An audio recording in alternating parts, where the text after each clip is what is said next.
Hi, I'm Dr. Jeremy Neal. I'm a professor of philosophy at Houston Baptist University. I want to talk today about Rene Descartes and his great book, The Meditations. In the Meditations, Descartes undertakes a renovation of his opinions and seeks to determine whether any of his opinions can be held with certainty. He embarks upon this quest for certainty because he realizes mid-life that many of his opinions, in fact, have turned out in the course of his life to be false opinions or not to be as trustworthy as he once believed them to be. Descartes is also impressed by mathematical knowledge and some of the insights that were being delivered during his day by mathematicians, and he wanted to do for philosophy what mathematicians were doing for mathematics, namely providing certain knowledge. Descartes was a Frenchman who lived at the very beginning of some of the great innovations of the modern scientific era. His dates were 1596 to 1650. And in undertaking this project in the Meditations, he was expressing the optimism of the men of science of his time. At any rate, in Meditations 1 and 2, Descartes famously endeavors to doubt his received opinions. And he does so because some of these opinions arise, he thinks, from sources that are untrustworthy or that have proved themselves not to be as trustworthy as might be hoped.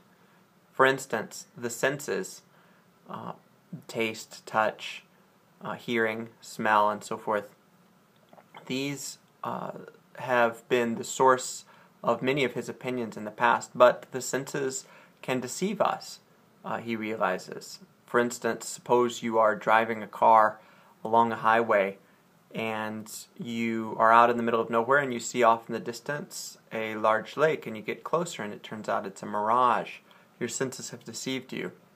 You're walking on the sidewalk, you look off in the distance, you see a man coming towards you. He appears to be very tall.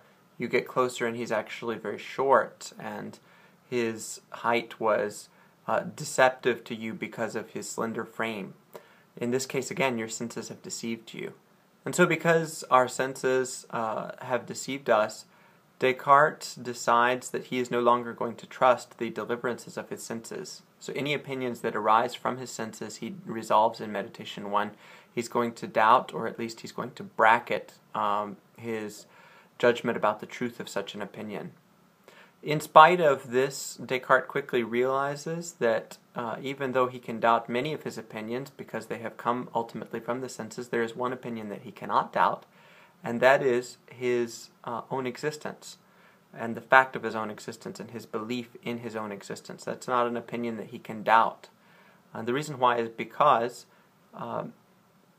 to try to doubt his own existence is in fact to confirm his own existence, because it is to confirm that he indeed is the one trying to doubt his own existence.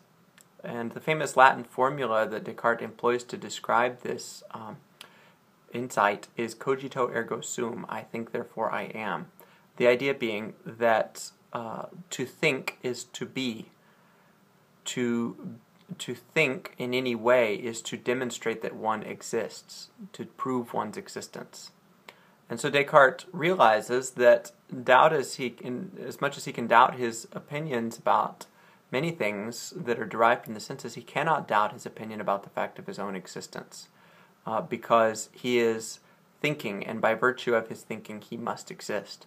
In fact, Descartes even speculates famously that if there were a cosmic demon, a malicious deceiver, trying to deceive him about all the deliverances of his senses, namely the existence of other people, the existence of material objects, and so forth, try as he might, such a deceiver could not deceive Descartes about the fact of his own existence, that is Descartes' existence, because Descartes is a thinking thing, and for the deceiver to deceive Descartes is for Descartes to be thinking and be deceived, and in that sense then Descartes is demonstrating his own existence. So the great insight of the first and second Meditations for Descartes is that he indeed exists, and on the basis of that insight, Descartes will then proceed in the rest of the Meditations to reconstruct his edifice of knowledge and to try to identify